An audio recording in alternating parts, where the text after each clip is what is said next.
guys, and welcome to another video. So as the title suggests, there's a pretty mad story going around at the moment, and it has been going on for the past sort of 5 or 6 days, if I'm honest with you. So I'm a little bit late to this one, but I just haven't been around to make the videos to do it. But it's still going on. The striker search for Sunderland is still going on, and a proper striker search has probably been going on for the past part of 2 or 3 years now. So we can't really blame the Sunderland fans for getting as stupidly impatient as they are. You know, we're just over a week from the start of the season, and we still don't have a proven striker, and we haven't for many years. We haven't improved remotely on the striker situation. Granted, I think we have improved in other areas, lightly. However, in the striker situation, we're exactly the same. We have Hermia, who is way off it, and I think he needs a loan spell. You've got Rusin, who I think he's had a tough time of it because, you know, he's generally asked to play as a lone striker. He's a short lad. He's not the strongest. He has a bit of tenacity about him that I like. But in our system, it just doesn't suit him at all. When we start just aimlessly pinging balls into the box and he's surrounded by 6'3", 6'4" defenders, he's not going to have a sniff. And he just doesn't suit our system. And whenever we have seen him beat in pre-season or elsewhere, when he plays off a left or off a wing, he seems to be a little bit more valuable, but it just isn't enough to get into the starting 11, let alone as a striker, which is supposed to be his natural position. And then you've got Mayenda, who has been starting for the most part under Regis Labrie in pre-season. And with Mayenda, I feel like even though he might be the best of a sort of bad bunch, and that might be a bit harsh, but it's probably the best way to put it. And when I say best of a bad bunch, that doesn't necessarily mean that he's looking incredible either.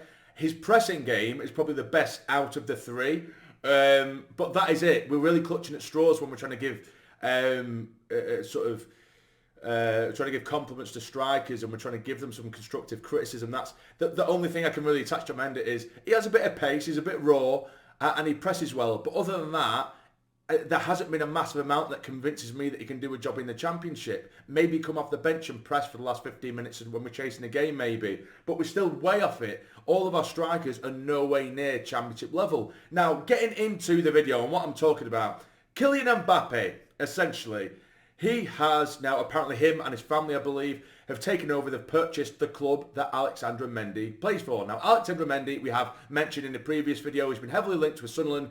30 years of age, he's been playing in the second tier of France for the last few years.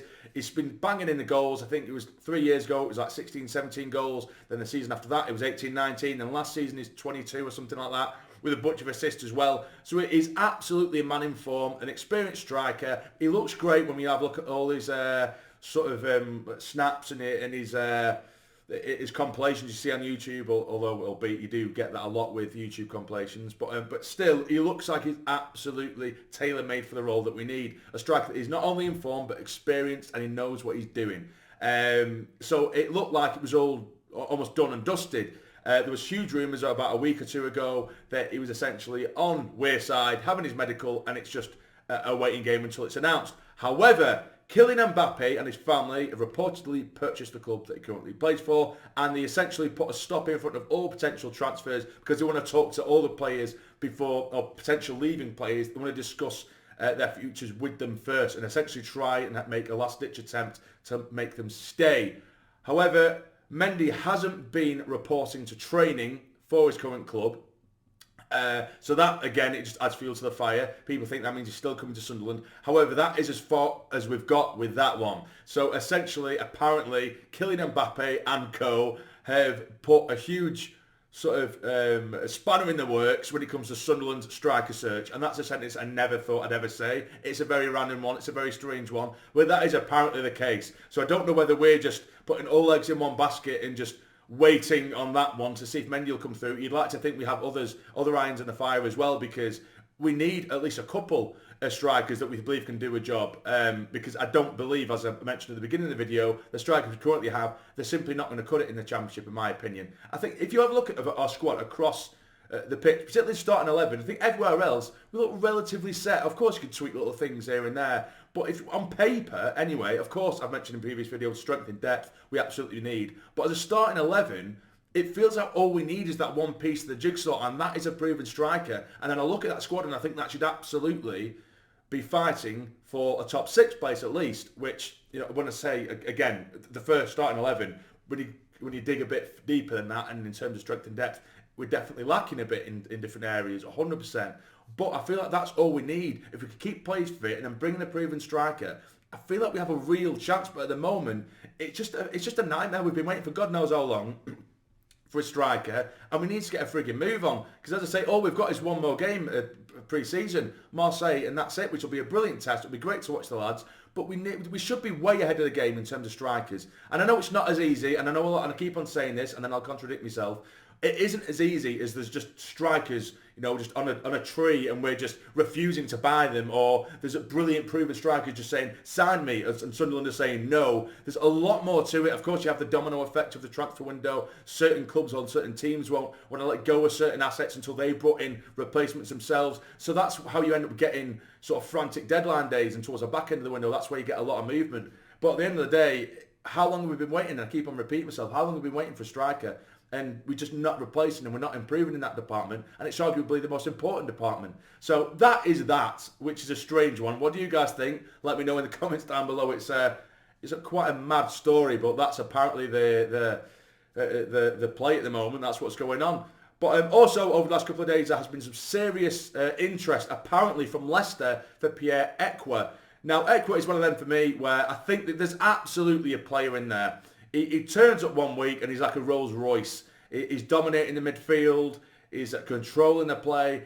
And then he'll just have another game where he is absolutely horrific. And last season was a pretty poor season for Pierre-Emerick, if we're going to be totally honest. Before his injury, he looked fantastic. But then he's just so off the pace, and and this is the biggest complaint they have, is sort of awareness and lack of urgency for me is a nightmare. We've seen it several times where he'll pick it up on the edge of his own box, and then he'll move at a snail's pace, turn into danger constantly. When there's a clear pass on, he will take one touch, and then another, and then another, and then he'll either play the wrong pass or the ball get nicked off him because he's so sort of slow to make the correct decision. And that's what frustrates me with Pierre-Emerick. But again, on his day, he is absolutely sensational to watch. So I wouldn't like to see him go, but if a big offer come in for Pierre-Emerick, particularly given the poor season he had last season, I wouldn't be totally against it, but it would have to be a pretty big offer, in my opinion. But that's the thing with a lot of our players at the moment, because they are of certain age and we've got them tied down to decent long-term deals. We should be getting decent money for them. It's just whether we replace correctly as well.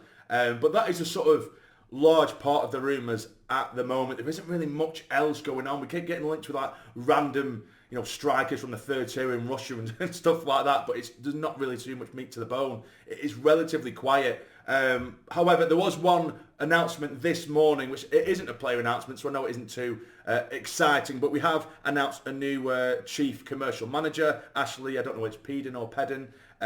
He has been announced. Apparently he's been working with the club for the last 18 months or so, and done very well. And in his statement basically said, Sunderland got under his skin. Prior to that, he worked with Derby County for 20 years. He's been working with David Bruce, who of course is the sort of manager of the whole aspect of commercial sort of sales and what have you for the club. He's done a cracking job already. Of course, he's the one who structured the Hummel deal and the like and all that kind of stuff. So that's good to see. We're doing some good work off the field. Apparently, the new pitch at the Stadium Light is coming along. They've been cleaning up the actual stadium, the roof, which has been covered in 20 years worth of bird shit, 30 years worth of bird shit. That's been getting cleaned up, which is all well and good. It's all well and nice having a beautiful, looking stadium, a nice shiny stadium, a nice new pitch and nice kits and everything like that. But you need the players in those kits to be the right players and have us ready for the season ahead. But that is pretty much everything as of yet. If anything else does come up, I will, of course, make another video. I am working tomorrow, so there won't be an immediate review after the Marseille game. But I should be able to get you one out on Sunday, so look forward to that. But that'll be it, guys. Let me know how you feel about everything mentioned in this video. If you have enjoyed, hit the like button for me. It's massively appreciated. Please keep subscribing, guys. Please keep subscribing. And I'm going to mention this every video now. I don't usually beg, but there's literally 65-70% of you guys that are regularly watching and you're not yet subscribed. So if you do occasionally watch and you do enjoy and you think I've earned it off you, please hit the subscribe button. It's so easy, it's cheap, it's free, blah, blah, blah. But either way, enjoy the rest of your day. Take care and stay jammy.